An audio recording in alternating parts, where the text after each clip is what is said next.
Bom, novamente aqui para mais um vídeo. Nós terminamos no vídeo passado com esse exemplo aqui, né? Então, nós vimos um exemplo de uma curva que é diferenciável, porém não é regular, né? Faltou escrever aqui, alfa não é regular. Alfa não é regular, não é regular. Porque para ser regular, ela tem que ter a derivada diferente de zero em todo o seu domínio, né? Para todo t real, no caso aqui. Como ela tem a derivada é zero, a derivada é o vetor nulo, o vetor tangente é o vetor nulo no ponto t igual a zero, você diz que alfa não é regular, tá bom? Agora faltou um exemplo de uma curva que não é diferenciável, né? O exemplo mais simples de se pensar, talvez, vai ser esse exemplo aqui, alfa de t igual a t módulo de t, tá certo? T real.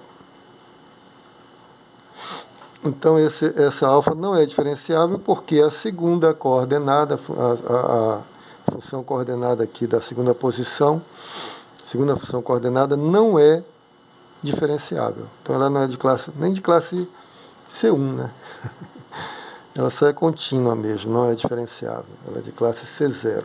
Então alfa não é diferenciável.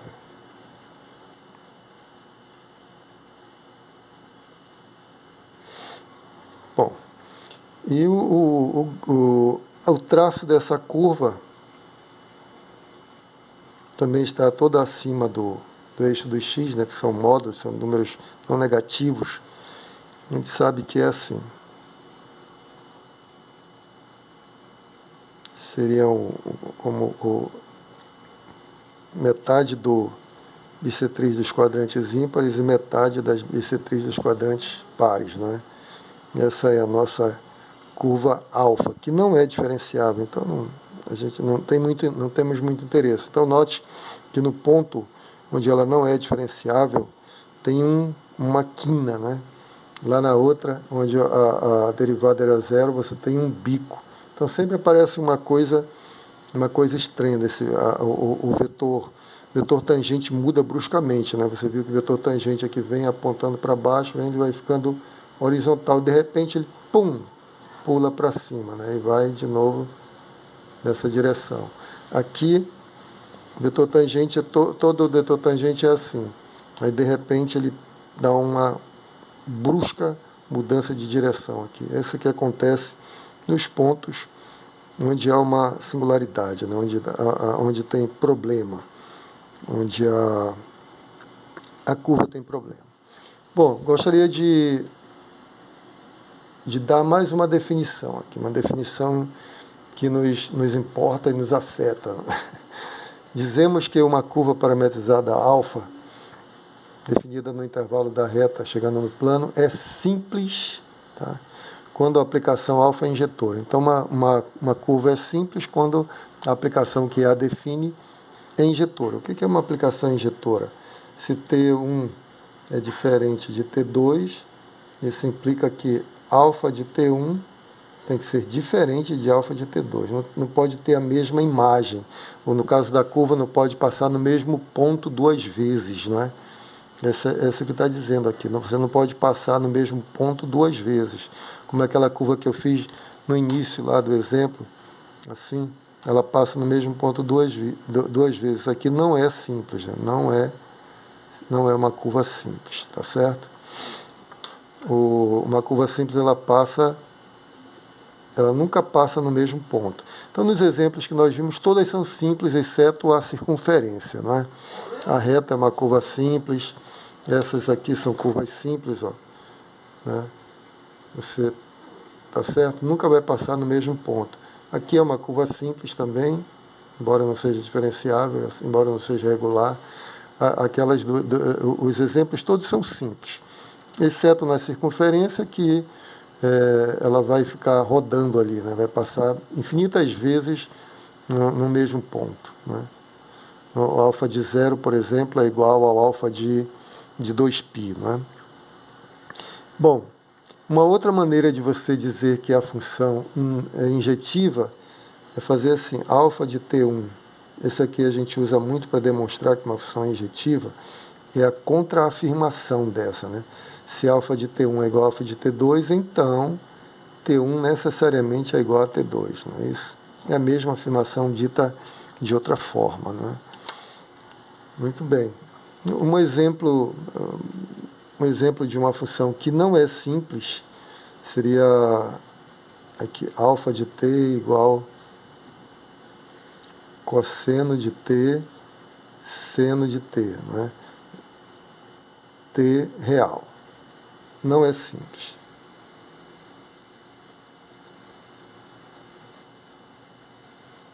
Pois alfa de 0, por exemplo, é igual a alfa de 2π, né?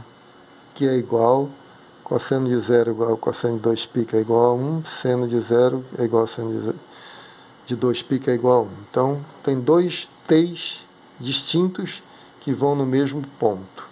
Ou seja, a curva passa no mesmo ponto duas vezes, já era, né? Já não é uma curva simples, tá bom? Então, acho que é muito tranquilo entender essa definição aqui. Vamos ver um outro exemplo. Deixa eu anotar aqui um exemplo. Tá. A função, melhor ir para outra página. Uma função assim.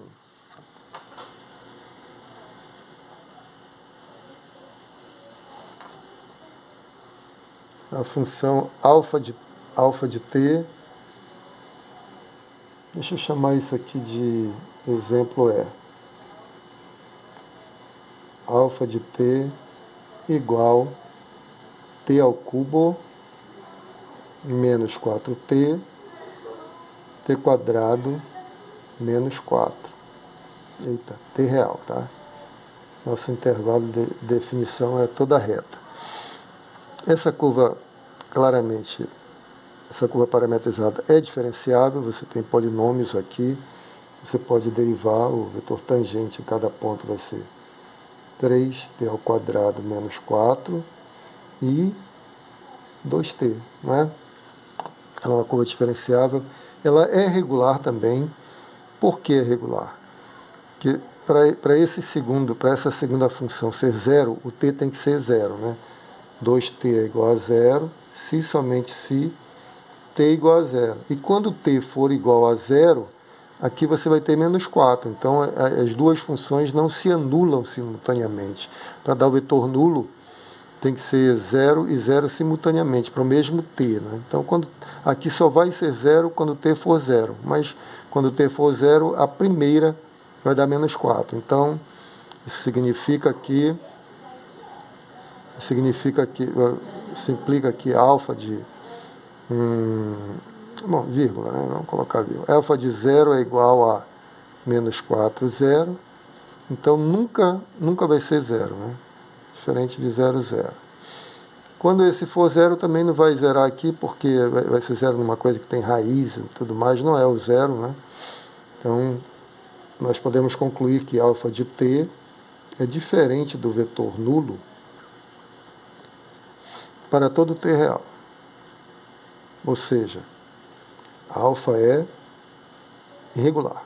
É uma curva parametrizada, diferenciável, irregular. A pergunta agora, ela é simples? O que é uma curva simples? Uma curva simples é quando ela não passa duas vezes no mesmo ponto, não é? Então, nós vamos ver assim, para ver se é simples, pergunta, alfa é simples?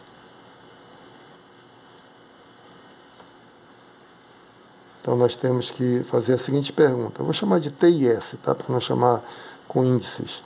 Alfa de T igual a alfa de S implica em que T é igual a S? Essa é a pergunta que nós temos que fazer, né? Essa é a pergunta, ou seja, alfa é injetiva ou injetora?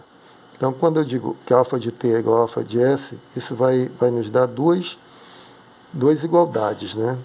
A primeira função T3 menos 4T tem que ser igual a S3 menos 4S, e a segunda, T ao quadrado, alfa aplicado a T é isso aqui, né? Primeira coordenada, segunda coordenada, que tem que ser igual a primeira e a segunda coordenada de alfa aplicada a S, que é S3 menos 4S, e S ao quadrado menos 4.